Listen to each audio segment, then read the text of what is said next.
Burgundy. 1281, autumn, full of grey smoke and cold wind. The Cathedral of Saint-Martin, built back in the era of faceless kings, towered over the city like a frozen ship in a sea of roofs and streets. In that cathedral, in its very tower, in a stone cage where the wind never subsides even in summer, lived a boy without a name. He was called Petit Frère, Little Brother.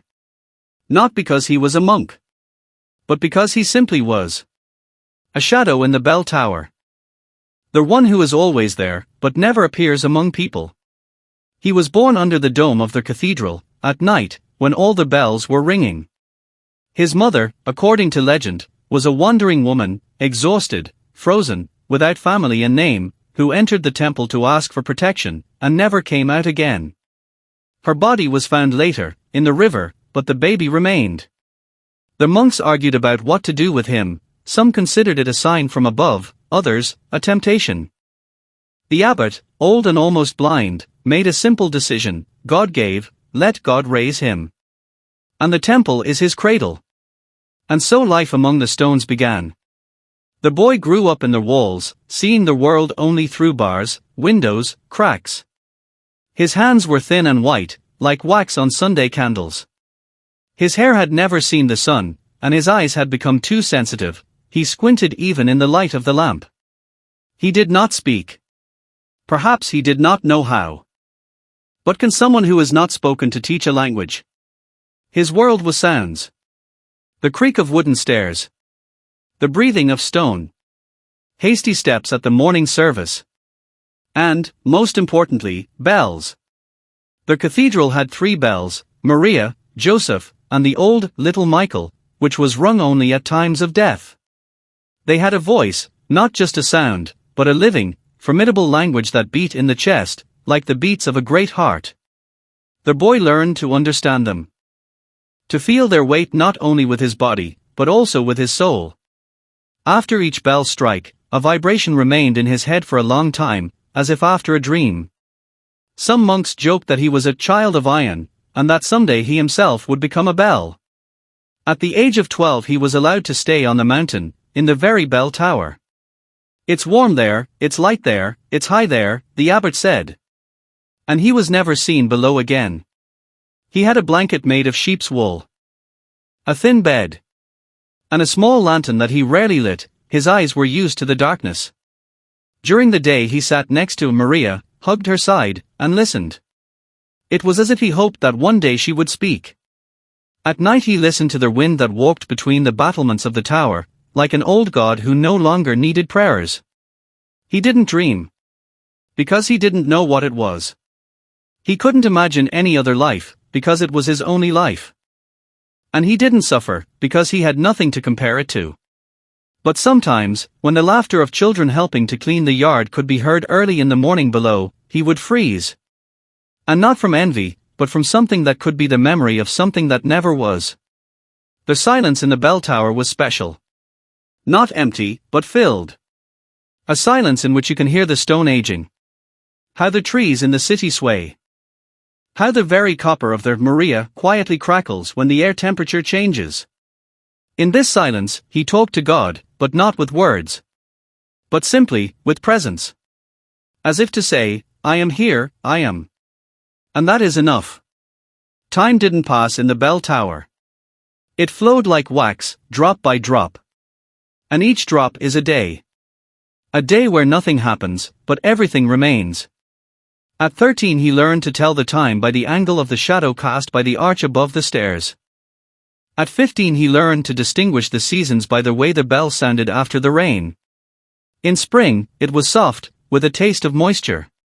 In autumn, it was dull, with a tired echo.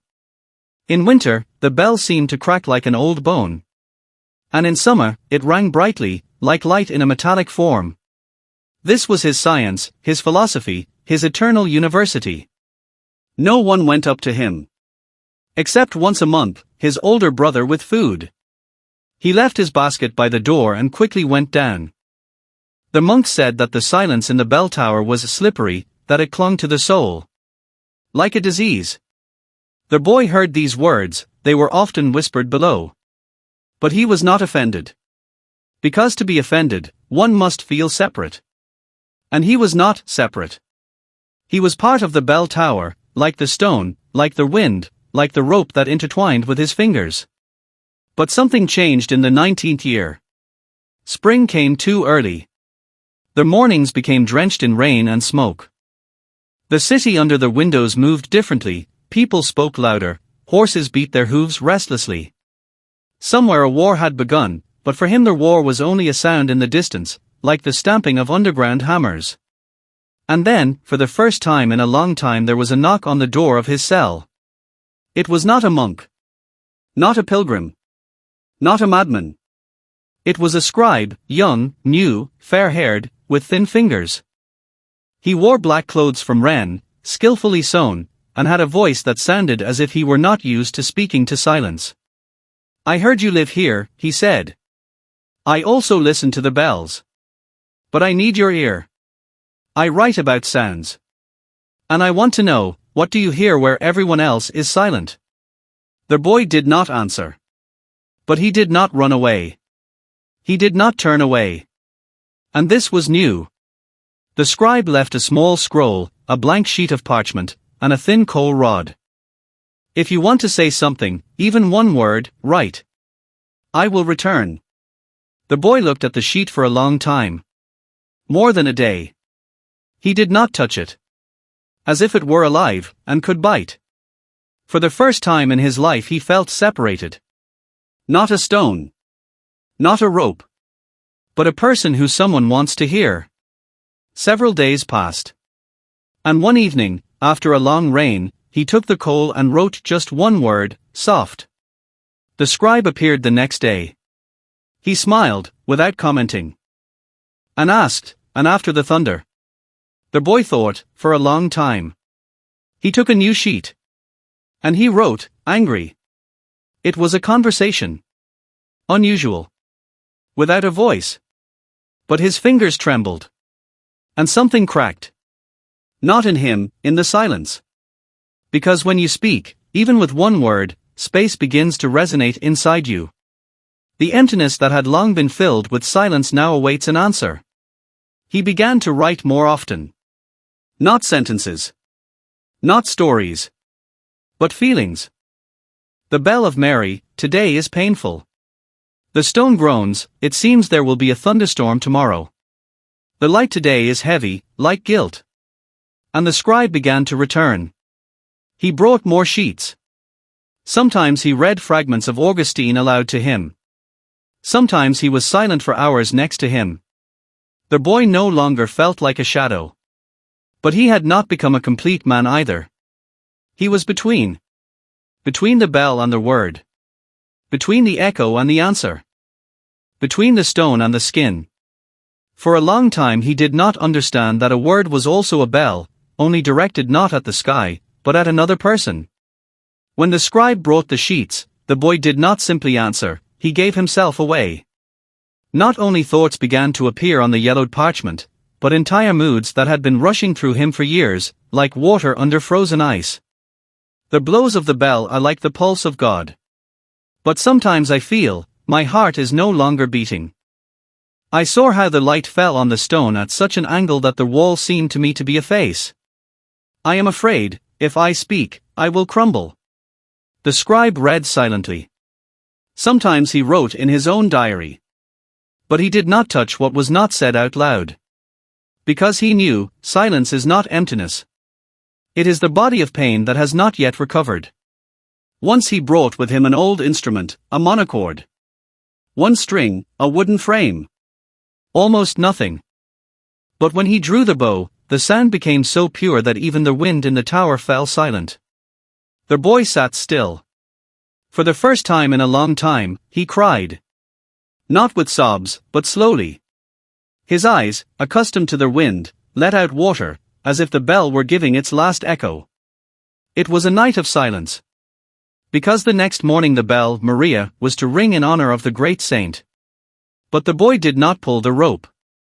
He sat next to her, touching the copper as if it were the shoulder of a sleeping friend. And he did not wake her. The monks were waiting below. The abbot looked up at the tower. The watchwoman said, "He is alive. He just does not ring." And then the scribe came. He rose slowly. He stopped by the door. The boy was already holding a sheet of paper. Only now, a different one. Not small phrases. And the large text, written clearly, evenly, "Today I do not want to call on God. I want him to hear me." The scribe said nothing. He simply sat down next to him. And the two of them, the man who never spoke and the man who always wrote, sat in the darkness, like two bells that refused to sound. In that silence, the first thought was born, tearing him apart from within: what if God is always silent? And the bells are just us trying to invent him. This thought is not blasphemous. It is deeply human. Because everyone who has lived in silence for a long time sooner or later asks the question, isn't my prayer just an echo? The next morning, Mary was silent again. And the boy wrote, "I still love sound. But for the first time, I am not afraid of silence."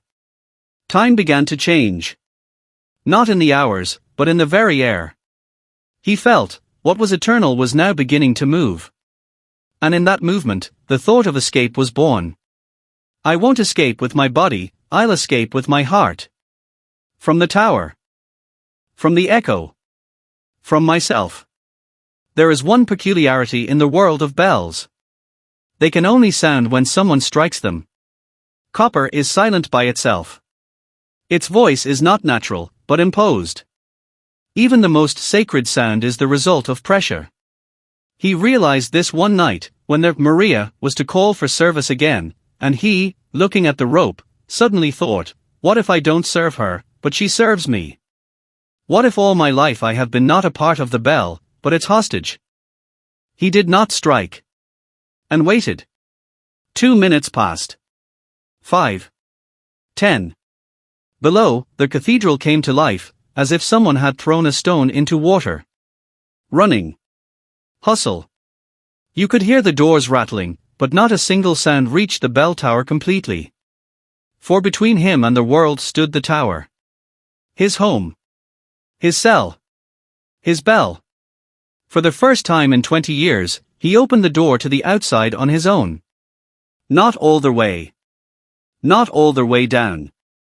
Only to the stairs. I saw the city, grey, damp, with roofs steaming after the rain. I saw people, small, bustling, like ants who didn't know they were being watched. And I felt something strange, not fear. Not curiosity. But the peace that comes only when you first understand that freedom is possible. But freedom is not a door. It's the consequences. In the evening, the scribe came. Without sheets. Without parchment. Only with eyes that seemed deeper than the night. I saw you standing on the stairs. The boy nodded. And I thought, if you can look down, then you're no longer afraid of heights. The scribe sat down. And for the first time, he spoke at length. He told me about himself. About Wren.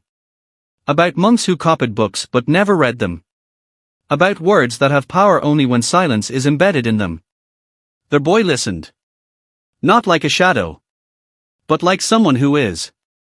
And then the scribe asked, and if you leave? Who will then listen to the bells?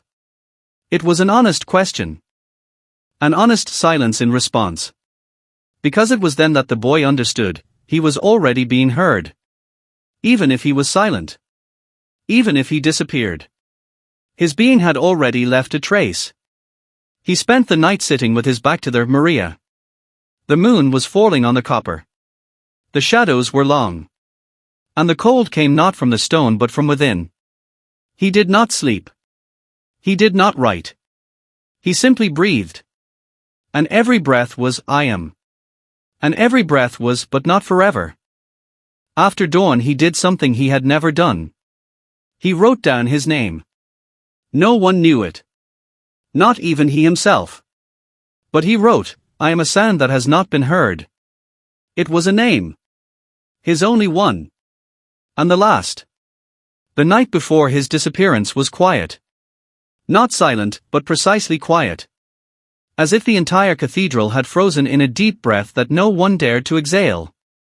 The wind did not howl. The stone did not crack. The bell of the Maria did not ring. Everything seemed to be preparing for an event that could not be named. He woke up before dawn. Not from the cold, but from the feeling that there was no need to wait any longer. He did not collect anything. He left nothing. Except for one thing, silence is not emptiness. It is all that remains when there is nothing more to say. He left this note near the Maria, pressing it against the metal with a small stone, on which wax from a lamp had once fallen. Fingerprints remained on it for several days. He did not disappear suddenly. They simply stopped seeing him. The clerk got up that evening to read a new sheet. Instead of the boy, there was emptiness. A coat, neatly folded in a corner. And the bell, echoing in the evening light as if everything was as usual. But he wasn't there. They were looking for him. Unofficially. Quietly. The abbot forbade talking about it out loud. He said, "Not all disappearance is flight. And not all presence is life." The city lived on. Some believed that he had thrown himself down. Some believed that he had fled into the woods. And some monks whispered, "He has become part of the bell. His soul is now copper. And when a Mary sounds, it is he who speaks." They began to say that at night, when the bells rang, one could hear another, very quiet, almost indistinct sound, like a voice that seemed about to speak but held back. The scribe, who remained in the cathedral for another year, collected all his notes. He put them in a leather volume and did not sign it. Because he understood, the author did not want to be a name. He wanted to be an echo. Time passed. The cathedral was changing. The world was changing. The scribe had long since passed away. New generations of monks rarely mentioned someone they had never seen. But some chronicles written 100 years later mention a strange custom. On the day of the autumnal equinox, the bells in the cathedral are not rung. Not once. Not a single stroke. They simply open the windows in the bell tower itself, and let the wind play its quietest music. And they call it Listening Day. One young monk, who wrote a chronicle in the 15th century, left a note in the margins. They say there once lived a boy who became part of the bell. But maybe he just wanted to be listened to at least once, not as a sound, but as silence. He remained in the silence. Not by name. Not by body. But by a trace that can be heard if you stop, and just don't speak. Conclusion: we tend to think that life is a voice. But sometimes the most important thing we leave behind is the pause between the bells. Centuries pass. Stone wears away, bells crackle and disappear, people die, and stories either fade or become myths. But there are some that have become neither. They are silent in the depths of churches. Unspoken. Unwritten. Uncanonized. They simply live, like light in the dust. Like a shadow barely visible on the corner of a stone arch. Saint-Martin Cathedral has long been different. New glass. New floor. Different ministry. The world catches itself thinking that everything can be renewed. But sometimes in the attic of the archive, new students find an old book, a leather volume without a title. Inside, thousands of lines. Short. Torn. Without an author. Without a date. Stone is memory, but only sound awakens it. A person is a bell as long as someone listens to it. Sometimes the deepest faith is to be silent, even when you really want to speak. No one knows who wrote it. And, perhaps, that is the fairest thing. Because not every fate should be signed. Not every life is engraved. There is a legend among the abbey students, that if on the night of the autumnal equinox you sit alone in the bell tower and do not touch the rope, but simply listen, you can hear a voice that is not a voice. The shadow of a thought. The mirror of a feeling. A barely perceptible inner bell. And in that echo there is not a sound, but an answer. The world has changed. But the main thing has remained: we do not live in words. We live in the silence between them. As long as someone remembers the shadow, the bell is not silent. Epilogue: silence is not death. It is a form of presence that not everyone is able to withstand. The story of the boy who lived in the bell is not about isolation. Not about sacrifice. Not about escape. It is about how a person without a voice left a brighter message than someone who spoke all their life.